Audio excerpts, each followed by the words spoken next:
A little earlier, we were talking about the participation of women. So let's go back to the last election, that's 2013, and see what those numbers were like. Now, before we even get into these total numbers, I'd just like to remind you that 2013 was the year that women were at least guaranteed 47 positions in the National Assembly, and that is the 47 women representing the counties at the National Assembly. So there was more space for women.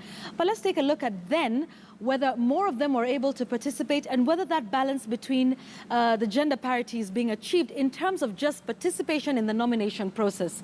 So this is the total number of elective seats in the country. And as at 2013, obviously, 1,882. This is from the president all the way up to the members of county assembly.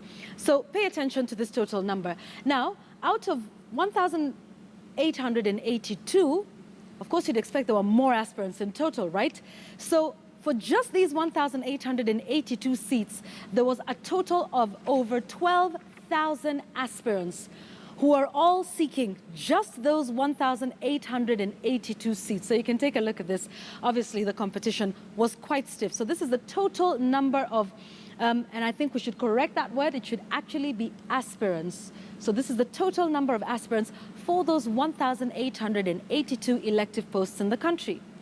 So let's break this down, disaggregate this data according to gender. So out of those 12,000 candidates, or rather aspirants, 11,298 were male.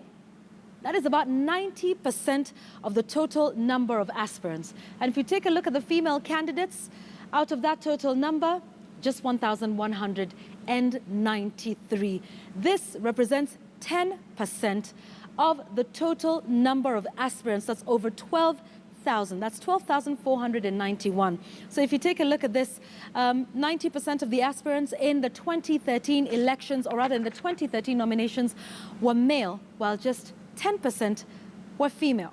So obviously, a lot more needs to be done to ensure more women are participating in this nomination exercise that is currently ongoing. We're already seeing some more encouraging numbers in terms of more than 10 women vying for the governor's position. Of course, we will be taking a look at all of this data and give that to you once we have it all and once the nomination process is concerned. So of course,